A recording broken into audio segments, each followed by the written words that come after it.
neste plano por seus méritos. Obrigado por uma proposta tão interessante. Reconhecemos o esforço de todos e podemos lhes assegurar que vamos dedicar a nossa máxima atenção. Eu não reconheço. Isso vai mudar o meu departamento inteiro. Eles nem imaginam o que é. Essa proposta maluca. E eu estou atrasada para a minha próxima reunião. Não sei por que essas reuniões demoram tanto. E como é que eles sabem que isso funciona? Só estiveram aqui uns 2 meses. Eles não entendem bem as coisas por aqui. Será que não entendem que o nosso sucesso é exatamente porque fazemos tudo assim? É tão fácil dizer não a uma ideia nova. Afinal, ideias novas causam mudanças. Elas destroem o status quo. Elas criam incertezas. E é sempre muito mais fácil fazer como sempre fizemos. É mais fácil, talvez. Mais perigoso, com certeza. Ideias novas são repelidas em diretorias e linhas de montagem no mundo inteiro. Ideias boas são derrubadas por pessoas que supõem que o futuro é uma simples continuação do passado. Que as ideias que nos trouxeram até onde estamos hoje são as mesmas ideias que irão nos levar até o amanhã. Meu nome é Joel Barker. Eu sou um futurista. Trabalho com corporações e instituições pelo mundo inteiro, ajudando-as a melhorar suas habilidades de avaliar novas ideias e de prever mudanças. Há quase 20 anos venho estudando a mudança. Em particular, tenho estudado a resistência à mudança que tanto impede uma grande ideia nova de ser aceita.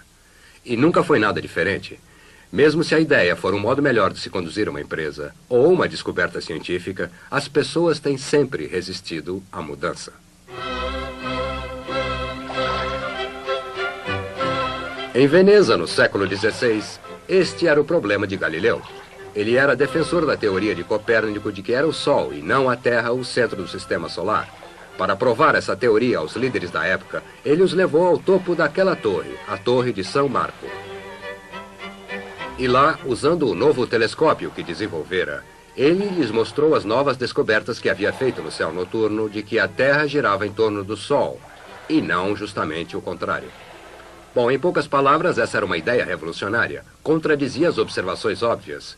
De fato, antagonizava tanto as vozes das autoridades que Galileu foi ameaçado de tortura para fazê-los retratar de sua afirmação. E vocês pensam que é difícil vender suas ideias? No final, as ideias de Galileu venceram. Mas a grande dúvida aqui é, por que a resistência? Seja no século XVI ou no século XX. O que será que nos impede de ver, aceitar e compreender ideias novas?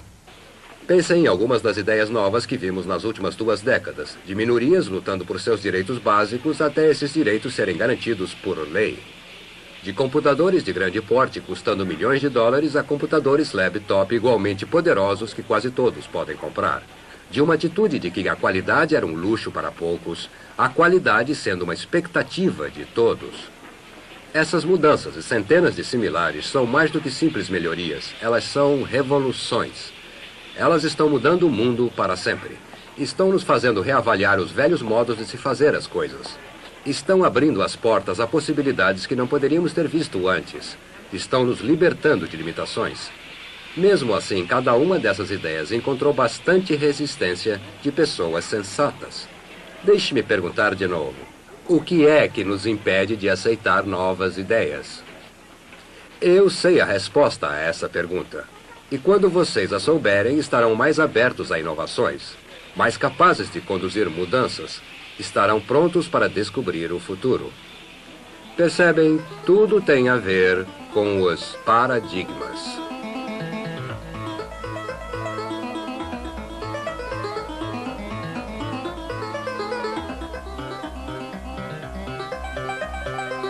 A questão dos paradigmas.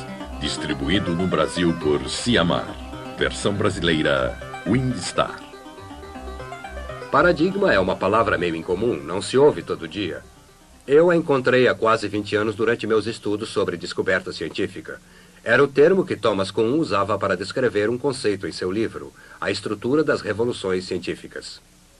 Se vocês olharem paradigma no dicionário, verão que significa padrão ou modelo. Deixe-me propor outra definição. Paradigmas são conjuntos de regras e regulamentos que fazem 2 coisas. Primeiro, estabelecem limites. De certo modo, é o mesmo que o padrão faz, nos dá os cantos, as fronteiras.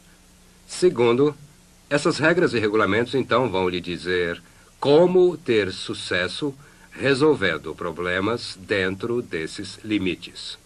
Em seu livro, Thomas Kuhn examinava como os cientistas mudavam seus paradigmas em física, química ou biologia, e o que acontecia quando o faziam. O que ele descobriu pode explicar por que tantas vezes deixamos de prever grandes e significativas descobertas. Suas conclusões podem ajudar a você e a mim a lidar com a mudança com mais eficácia. Bom, e o que ele descobriu?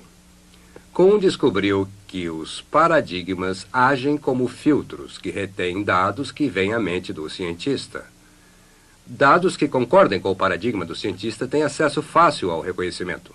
De fato, os cientistas veem esse tipo de dados incrivelmente bem, com muita clareza e compreensão. Isso é bom. Mas Kuhn descobriu também um efeito negativo e espantoso. Com alguns dos dados, os cientistas tinham uma tremenda dificuldade. Por quê? Porque esses dados não combinavam com as expectativas criadas por seus paradigmas. E, de fato, quanto mais inesperados fossem os dados, mais dificuldade os cientistas tinham em percebê-los. Em alguns casos, simplesmente ignoravam os dados inesperados. E, às vezes, distorciam esses dados até que se ajustassem ao paradigma, em lugar de reconhecer que eram exceções às regras. E, em casos extremos, Kuhn descobriu que os cientistas, literalmente, fisiologicamente, eram incapazes de perceber os dados inesperados. Para qualquer propósito prático, aqueles dados eram invisíveis. Colocado em termos genéricos, os paradigmas filtram a experiência que chega. Estamos vendo o mundo através de nossos paradigmas o tempo todo. Constantemente selecionamos do mundo aqueles dados que se ajustam melhor a nossas regras e regulamentos e tentamos ignorar o resto. Como resultado, o que pode ser perfeitamente óbvio para uma pessoa com um paradigma pode ser totalmente imperceptível para alguém com um paradigma diferente. Eu chamo este fenômeno de efeito paradigma. E eu já vi muitas vezes que o que Kuhn descreve para cientistas se aplica a qualquer um que tenha sólidas regras e regulamentos em sua vida. E quem não os tem? Trabalhando com empresas de todo o mundo, já vi este efeito paradigma cegar empresários para novas oportunidades, fazer vendedores não verem novos mercados, obstruir estratégias eficazes à gerência. E isso é capaz de cegar todo e qualquer um de nós a soluções criativas para problemas difíceis. Seja no Exército ou no Movimento Ecológico, a Associação Médica Brasileira ou a Liga das Mulheres Cristãs, seja o Citibank ou a IBM, o jeito que o treinador chuta a bola ou que mamãe limpa a cozinha, lidamos com paradigmas todo o tempo. E eu acredito que são nossas regras e regulamentos que nos impedem de acertar ao prevermos o futuro. Porque nós tentamos descobrir o futuro procurando por ele com nossos velhos paradigmas. Assim, nos anos 60, olhamos para frente e concluímos: gasolina sempre barata, 4 filhos é o número ideal. A televisão a cabo nunca vai pegar. Os produtos japoneses nunca vão prestar. Vejam só como erramos. E erramos porque nossos paradigmas conseguiram nos impedir de ver o que realmente estava acontecendo. Vocês podem achar isso uma abstração interessante. Eu quero lhes dar exemplos concretos que demonstram como os paradigmas influenciam o modo como você e eu vemos e entendemos o mundo. Eu quero começar com um exemplo semelhante a um que Thomas Kuhn cita em seu livro. Vou usar elementos que todos vocês conhecem muito bem. As cartas de um baralho. O que eu vou fazer é mostrar a vocês 8 cartas bem rapidamente. Quero que as identifiquem silenciosamente para si mesmos enquanto as mostro. Vou lhes dar uns 2 segundos depois de cada carta. Prontos? Vamos lá.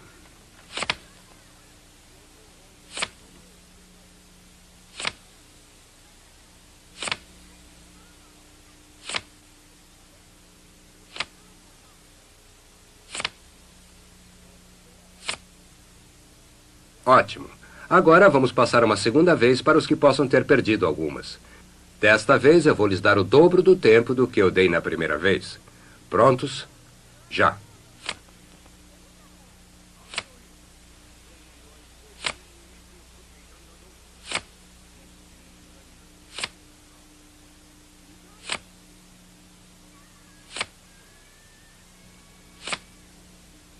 Muito bem.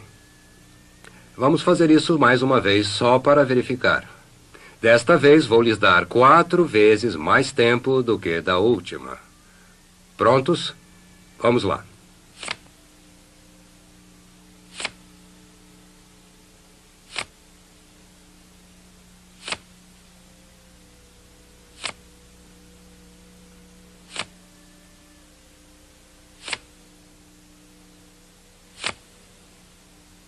Ok, é isso aí.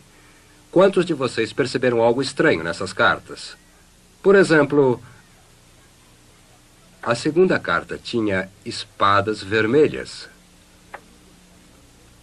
Ou que a quinta carta tinha copas pretas.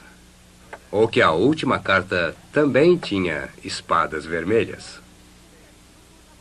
Eu sei que a maioria de vocês não viu essas exceções na primeira das passadas. E eu sei que a maioria de vocês as perdeu na segunda passada também. Mas também aposto que quase todos identificaram as cartas normais quando elas apareceram.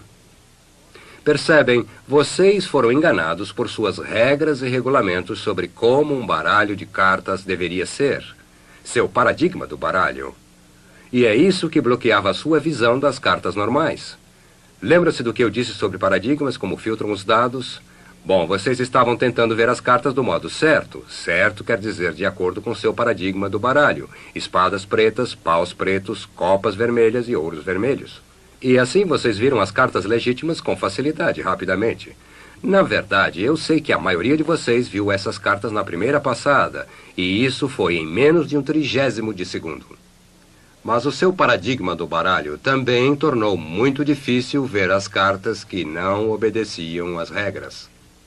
Assim, em lugar de as verem como elas eram, vocês distorceram os dados tentando fazê-los se ajustar ao seu paradigma.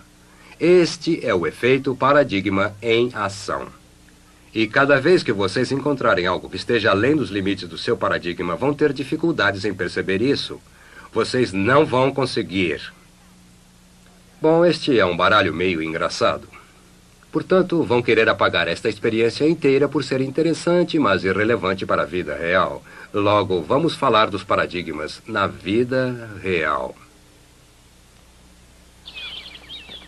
Por exemplo, milhões de americanos ultimamente adotaram o paradigma de se manter em forma. Eles têm novas regras e regulamentos sobre os exercícios. Mas quantos deles, quantos de vocês, estariam dispostos a entrar numa corrida de 112 quilômetros? Eu disse corrida. Sim, na cultura ocidental as palavras 112 quilômetros e corrida não combinam. 112 quilômetros e dirigir, sim. Corrida, não. Mas no norte do México, corridas de 112 quilômetros são comuns entre os índios Tarahumaran. Eles fazem isso como parte de um festival religioso. Mas por que é tão fácil para eles, porém impossível para nós? Porque é um dos paradigmas dos Tarahumarans. Eles correm por toda parte, por farra. Vocês poderiam acreditar que a grande corrida, a Internacional de São Silvestre, é brincadeira para os Tarahumaranos? Poderiam dizer que há um tipo de diferença genética, mas estou pronto a apostar que se um de vocês tivesse crescido numa das aldeias deles, correria exatamente como eles, porque teria aprendido o paradigma deles da corrida.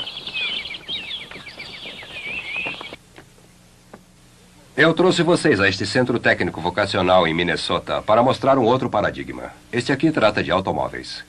Em 1976, um grupo de alunos do curso avançado da classe Ernie Parker decidiu fazer um carro de alta eficiência. Eu vou lhes dar os dados do carro. Pesava 1 tonelada. Fazia de 0 a 100 em menos de 10 segundos. Fazia 32 km por litro com um motor de 16 HP. Bem, qualquer um que entenda de automóveis sabe que isso é impossível. Não se pode fazer um carro tão pesado dar essas velocidades com um motor de só 16 HP. No entanto, foi isso que esses alunos fizeram. Como? Usando um paradigma diferente. Percebem, esses estudantes não estavam numa classe de mecânica automotiva. Eles estavam aqui, na classe de hidráulica oleodinâmica avançada. Eles sabiam que, usando o seu paradigma, poderiam capturar e reutilizar a energia que carros comuns jogam fora. Vou mostrar como. É realmente um projeto muito simples. Quando se freia este carro, ele não usa os freios normais que só criam calor e atrito. Em vez disso, as rodas traseiras giram uma bomba hidráulica que bombeia fluido hidráulico para este acumulador que fica sob pressão. Para criar essa pressão, há uma resistência a qual freia o carro. Quando este carro está num farol fechado, o motor não fica em marcha lenta. Em vez disso, ele gira a 80% do curso do acelerador e assim aciona uma bomba hidráulica que põe mais fluido e pressão no acumulador hidráulico. Resultado: quando este carro começa a acelerar depois de o farol ter aberto, a aceleração não vem do pequeno motor, mas de toda a energia que foi armazenada no acumulador. Deixe-me mostrar. Eu posso acelerar mesmo sem ter ligado o motor. Então, o pequeno motor a gasolina só mantém a velocidade do carro e consegue, com isso, fazer mais de 32 km por litro. É muito habilidoso. E a pergunta do paradigma é esta: se os alunos que inventaram este carro estivessem no curso de mecânica automotiva, acha que eles teriam conseguido? Acho que a resposta é não, porque o paradigma da mecânica automotiva não prevê armazenagem de energia perdida. Não quero dizer que este carro é perfeito, tem um monte de problemas, mas ele demonstra a força que um paradigma pode ter. O que pode ser impossível com um paradigma pode ser fácil de fazer com outro paradigma. Quero mostrar outra mudança de paradigma na tecnologia. Esta aqui é pequena, mas interessante, especialmente para mim.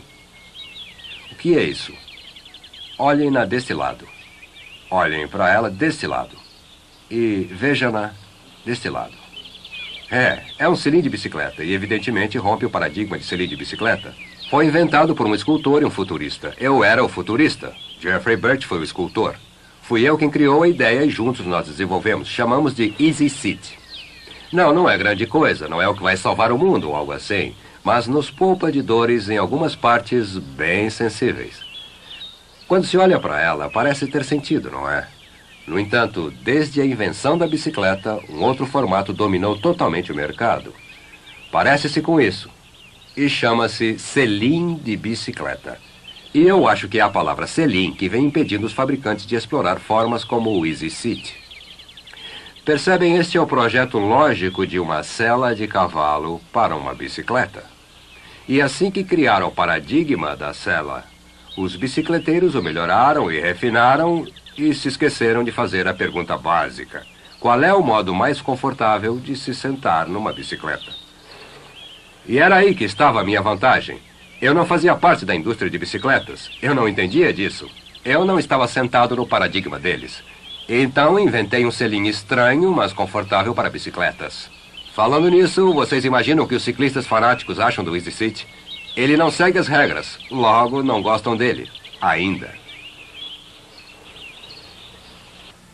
Há uma história contada nos meios empresariais que vale repetir aqui. No final da década de 30, um inventor tentava interessar corporações em sua nova ideia.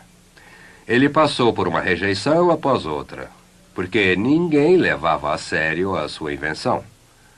Ele a levou ao departamento de pesquisa de uma grande empresa fotográfica. Ele tinha certeza que eles se interessariam porque sua invenção era um novo tipo de fotografia. Este é o mesmo kit que ele usou para demonstrar o processo. Enquanto um pesquisador experiente assistia, ele começou sensibilizando uma placa de metal com um revestimento especial. Então pegou uma transparência e colocou a placa de metal sobre ela. E expôs ambas a uma luz muito forte.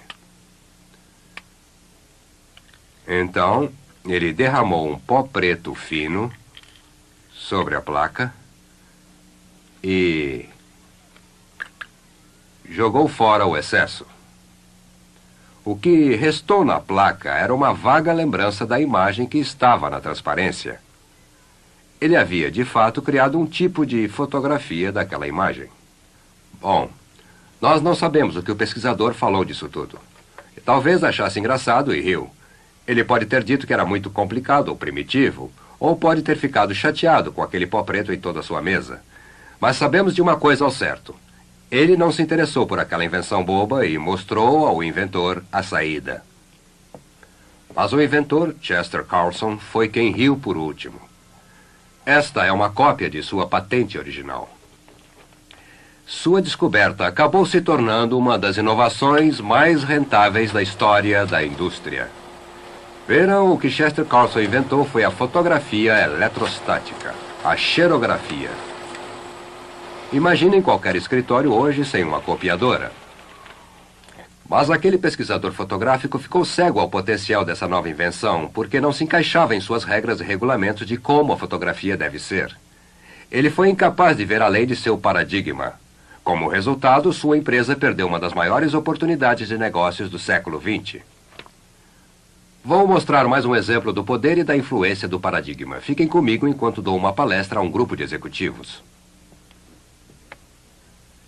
Vou mostrar a vocês 3 palavras, certo? E vou pedir para voltarem ao começo dos anos 60. E se perguntarem que tipo de comentário, que tipo de adjetivos eu obteria sobre essas 3 palavras no início dos anos 60. As 3 palavras são Made in Japan. Bom, em 1960, quais são as palavras que viriam à mente quando vocês vissem esses produtos? Lixo. Lixo, certo. O que mais? Barato. Barato, bom. O que mais? Má qualidade. Má qualidade, essa é boa. Má qualidade. O que mais? Cópias. Cópias. É a pirataria de novo. E o que mais? Primitivos. Muito bem, certo. Brinquedos. Bom, brinquedos primitivos, brinquedos. Mais alguma ideia? Imitações. Imitações. Certo, é o bastante. Agora, vamos perguntar sobre hoje. Que tipo de comentários vem à mente quando vocês encontram estas 3 palavras? Made in Japan. Excelente qualidade. Excelente qualidade. Ok, o que mais? Tecnologia. Tecnologia. Aham, isso é bom. O que mais? Preço alto. Preço alto. De baratos ficaram caros, né? Mais um. Liderança. Certo. Mais um. Balança de pagamentos. Mais outro. Inovação. Inovação. Que bonito elogio, hein? Mais algum? Está bem, já me parece ser o bastante. O mais interessante disso tudo é que perceberam os contrastes? Em muitos casos, vocês deram os opostos. O que eles faziam nos anos 60 mudou completamente até os anos 80. E o ponto básico aqui é este. O que isso representa, eu acho que é uma mudança de paradigmas. O que eles fizeram realmente começou nos anos 50, quando Ed Denning, um americano, foi ao Japão. E eles adotaram uma nova série de regras e regulamentos que nós chamamos de produção com defeito zero. Agora chamam isso de administração japonesa ou gerência participativa. O que eles fizeram foi envolver as pessoas com a perfeição das coisas. Vejam, acho que os japoneses criaram uma epidemia de qualidade no mundo todo. É uma doença que, se você não pegar, talvez não sobreviva. As pessoas me dizem, paradigmas é uma boa ideia, mas quem é que se importa? Me fale disso. Há uma verdade profunda e crucial escondida atrás de todos os exemplos de paradigma que mostrei. Eu a chamo de regra de volta a zero e, se não se lembrarem de mais nada, lembrem-se disso. Quando um paradigma muda, todo mundo volta a zero. E não importa o tamanho de sua fatia do mercado ou como é a sua reputação, ou como você é bom com o velho paradigma. Com o novo, você volta para o zero. Seu sucesso passado não garante nada. Bom, podem achar que estou exagerando, então deixe-me ilustrar. Que nação dominava o mundo da relojoaria em 1968? É claro, a Suíça. Renomada por mais de 100 anos de sua experiência em relojoaria. Em 1968, eles detinham 65% do mercado mundial e, segundo estimativas confiáveis, mais de 80% dos lucros. Isso é dominar o mercado. Mas, 10 anos depois, a fatia de mercado havia mergulhado abaixo de 10%. E nos 3 anos seguintes, tiveram que demitir 50 mil dos seus 65 mil relojoeiros. Hoje, que nação domina a relojoaria no mundo? Japão. Em 1968, eles não tinham virtualmente nenhum mercado. Como puderam os suíços, que dominaram a indústria de relógios durante o século XX inteiro, que eram famosos pela sua excelência e inovação de seus produtos, ser tão rapidamente derrotados? A resposta é dolorosamente simples. Eles voltaram a zero com uma mudança de paradigma. Muitos estão usando esse novo paradigma em seus pulsos agora. O relógio movido a quartzo. Pensem bem. Totalmente eletrônico. 1000 vezes mais preciso que os relógios mecânicos que substituiu. Movido a bateria. Incrivelmente versátil. Ele merece ser o novo paradigma de marcação do tempo. Uma ideia tão brilhante. E gostariam de saber quem inventou esse relógio maravilhoso? Alguns de vocês sabem a resposta, mas os que não sabem vão ter uma surpresa. O relógio a quartzo foi inventado pelos próprios suíços. Bem aqui, em Neuchâtel, nos seus laboratórios de pesquisa. Mas quando os pesquisadores apresentaram esta ideia aos fabricantes de relógios suíços em 1967, ela foi rejeitada. Afinal, ele não tinha nenhum mancal, não tinha engrenagens e nem tinha mola mestra. Nunca poderia ser o futuro dos relógios. Tanta confiança os fabricantes tinham nessa conclusão que nem patentearam a ideia. Assim, mais tarde, naquele ano, os pesquisadores mostraram o relógio ao mundo no Congresso Anual de Relojoaria. A Texas Instruments da América e a Seiko do Japão foram lá, deram uma olhada e o resto é história. Bom, e por que os suíços não perceberam essa fantástica invenção que sua própria gente havia criado? É a força dos paradigmas de novo. Eles ficaram ofuscados com o sucesso de seu velho paradigma e de todos os seus investimentos nele. E quando confrontados com um mundo totalmente novo e diferente de continuar seu sucesso futuro adentro, eles o rejeitaram. Porque ele não se ajustava às regras em que eles já eram tão bons. Mas não se esqueçam de que esta história não é só sobre os suíços. É uma história sobre qualquer um, qualquer organização, qualquer nação que suponha que o que teve sucesso no passado terá de continuar para ter sucesso no futuro. Deixe-me lembrá-los novamente. Quando um paradigma muda, todo mundo volta a zero.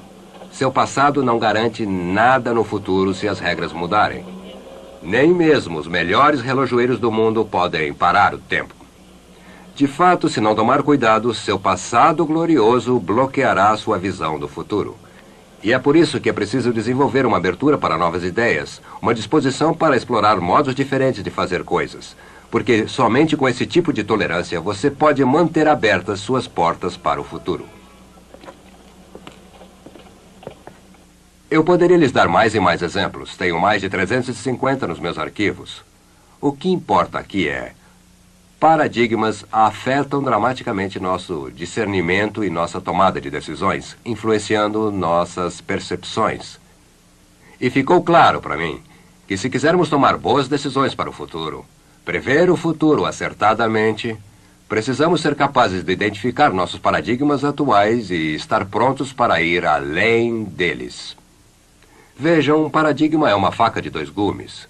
Quando você o usa de um jeito, ele corta as informações que concordam com ele em detalhes muito finos e precisos. Mas quando usa do outro jeito, ele isola você dos dados que contrariam o paradigma. Você vê melhor o que se supõe que veja, exatamente como os suíços. E você vê mal ou nem percebe os dados que não se encaixam no paradigma.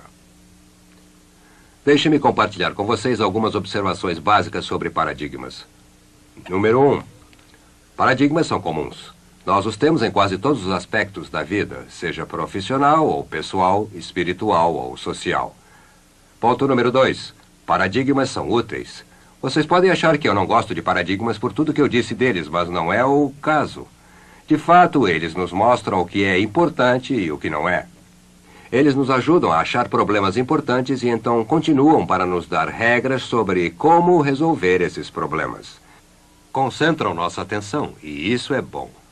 Mas, e este é o ponto número 3, e é um aviso, às vezes o seu paradigma pode se tornar o paradigma, o único modo de fazer uma coisa.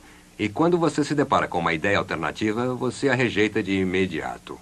Mas isso pode levar a uma disfunção.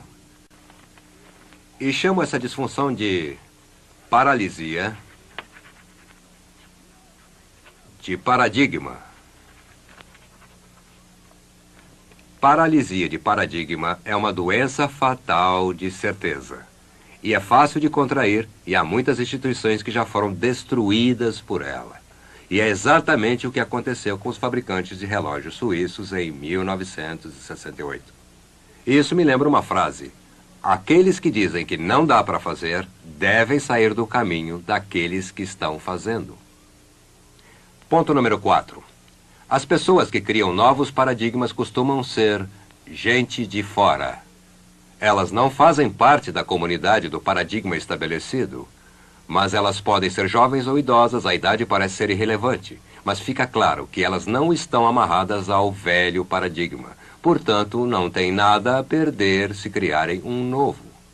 E isso tem um significado especial para você, porque se quiser encontrar os novos paradigmas em desenvolvimento na sua área, terá de olhar além do centro para as bordas. Porque quase sempre as novas regras são escritas nos limites. Foi onde a Xerox começou. Foi onde a Apple Computer começou. Foi onde o movimento feminista começou. Todos eles nos limites. Ponto número 5. Os praticantes do velho paradigma que resolverem mudar para o novo paradigma em suas etapas iniciais, e eu os chamo de pioneiros do paradigma, terão de ser muito corajosos, porque sabem, as provas oferecidas pelo novo paradigma ainda não demonstraram que é isso que devem fazer. Agora, deixe-me citar Thomas Kuhn, porque foi ele quem descreveu melhor esta situação. A pessoa que abraça um novo paradigma logo no início, muitas vezes precisa fazê-lo desafiando as provas oferecidas pela solução dos problemas.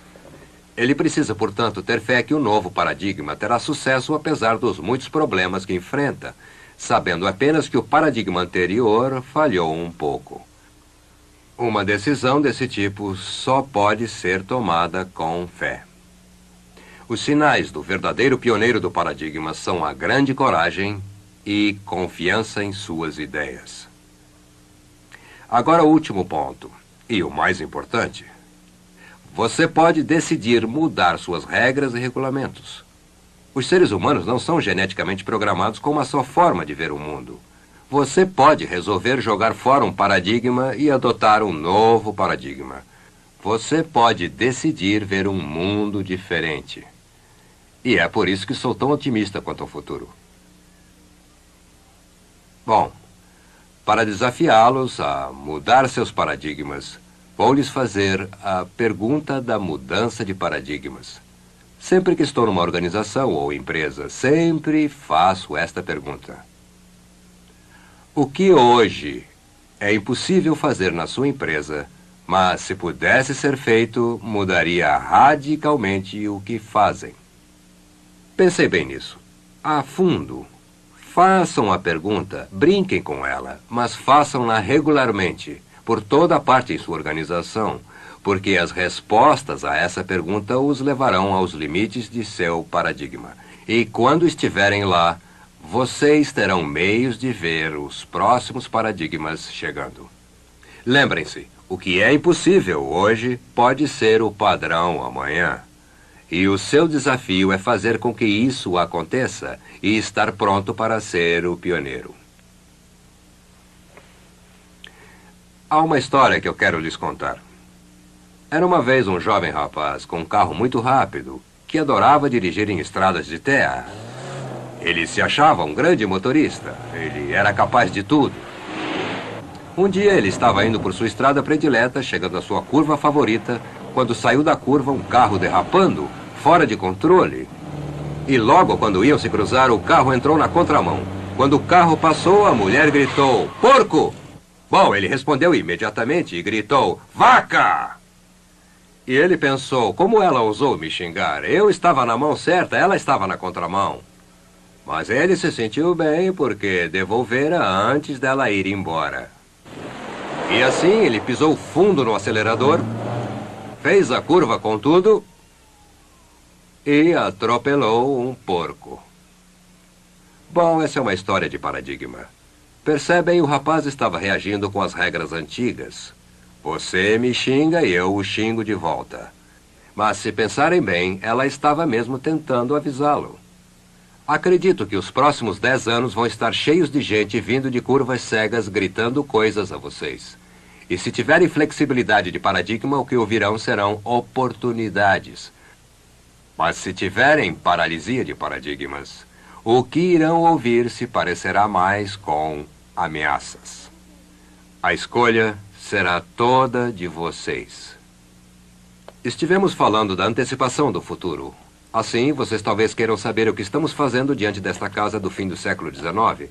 Resolvi terminar meus comentários aqui, porque às vezes as pessoas ficam assustadas com o futuro.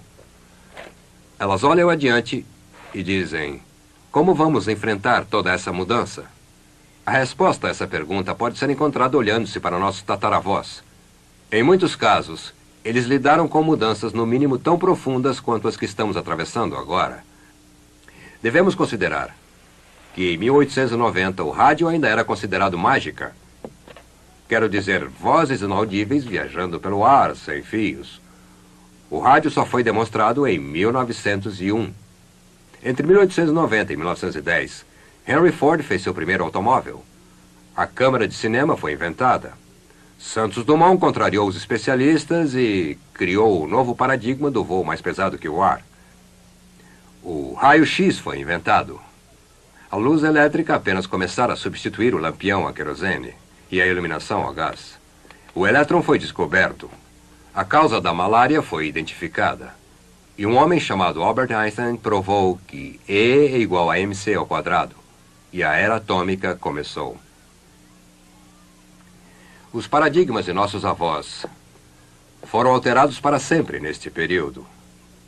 E sabem de uma coisa? A despeito de todas as mudanças, se saíram muito bem. Senão, não estaríamos aqui. Logo, embora às vezes o futuro pareça grande demais, muito assustador, muito forte para se lidar, não é. Nós, como seres humanos, demonstramos repetidamente a capacidade de criar e lidar com mudanças de paradigmas. Percebem, sempre haverá uma outra solução para o problema. Sempre haverá uma outra porta para atravessar e chegar ao futuro. E exatamente como foi para nossos avós, tenho certeza que, do outro lado dessa porta, há mais do que oportunidades suficientes para manter aqueles de nós que quiserem ser flexíveis, felizes e ocupados para a vida toda.